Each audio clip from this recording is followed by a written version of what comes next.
The cardinal rule of the night shift was simple.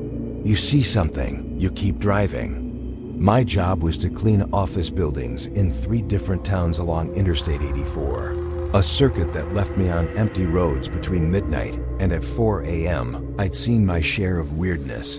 Wandering livestock, parties in cornfields, the occasional naked philosopher, and my policy was unwavering. Head down, music up, keep moving. But the child changed everything. She was just a small, pale shape in the ditch beside the northbound lanes, near the old limestone quarry, a flash of pink pajamas in my high beams. I hit the brakes so hard my cleaning supplies crashed in the back. My mind short-circuited. A kid? Out here? It was impossible. It had to be a trick of the shadows, a discarded doll. I reversed, my tires crunching on the gravel shoulder. She was real. A little girl, no more than 6, standing ankle-deep in weeds. She clutched a ragged teddy bear by one arm. Her face was eerily calm, smudged with dirt, and she stared at my car with blank, unblinking eyes. No tears, no fear, just a silent, awful expectation. Every cell in my body screamed that this was wrong, a trap laid with perfect, cruel bait. But she was a child, alone, in the middle of nowhere. I killed the engine. The silence was immense. I rolled my window down an inch. I asked her, "Hey, are you okay? Where's your mom?" She didn't speak. She took one small, deliberate step toward the road, then another. Her movements were stiff like a wind-up toy. I looked past her, into the black tree line beyond the ditch. Nothing. No crashed car, no frantic parents. Just the hum of distant power lines. The rule warred with a deeper, primal command. I couldn't leave her. With a curse, I shoved open my door and stepped out. The night air was cold. I said to her, "It's okay.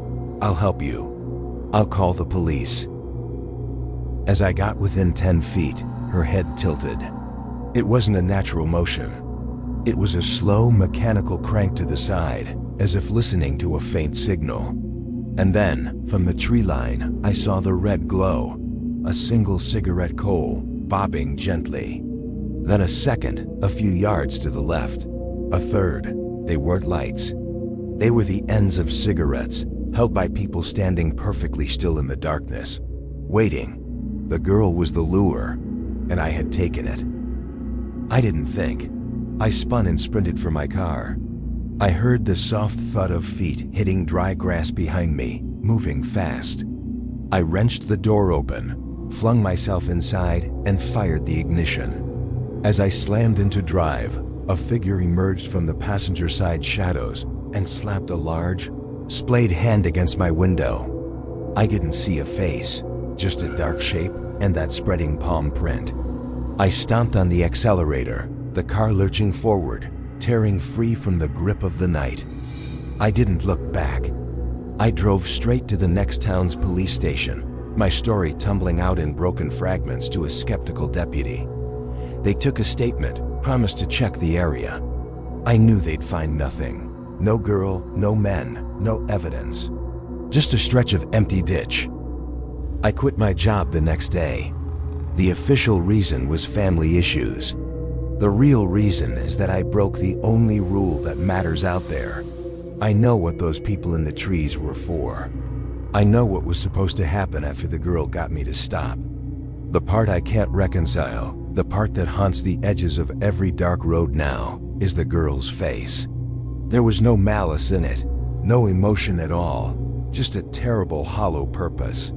She wasn't a victim. She was the first part of the machine.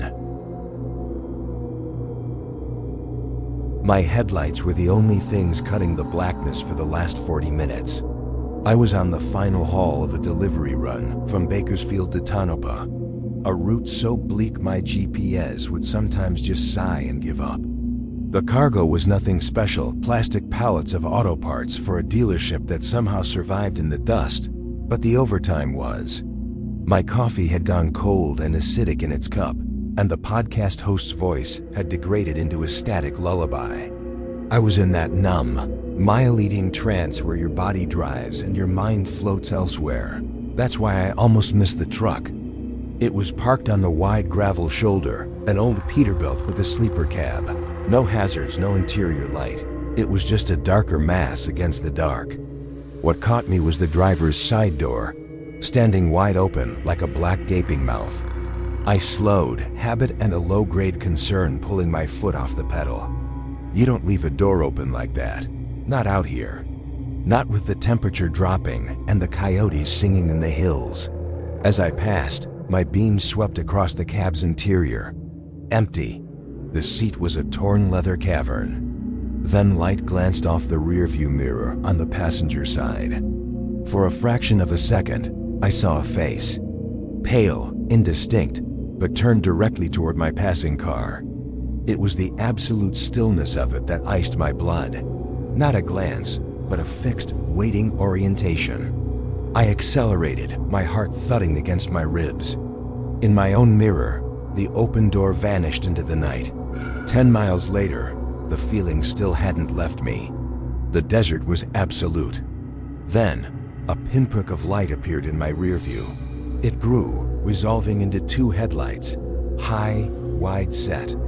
A truck's headlights. It gained with a purpose that felt aggressive. My sedan was no match for a big rig on a straightaway. The lights filled my mirror, bleaching the interior of my car. I expected it to roar past. It didn't. It hung there, 3 car lengths back, matching my speed precisely. I pushed my car to 85, the engine whining. The truck kept pace effortlessly. I slowed to 60. It slowed. A cold sweat beaded on my neck.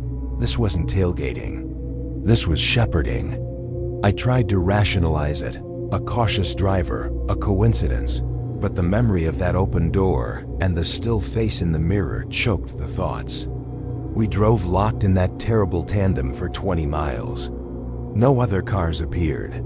The world had shrunk to this ribbon of asphalt, my trembling hands, and the blinding eyes in my mirror. I saw an exit sign for a ghost town, a crumbling service road. On a desperate impulse, I signaled and swerved onto it, my tires spitting gravel. The truck didn't follow.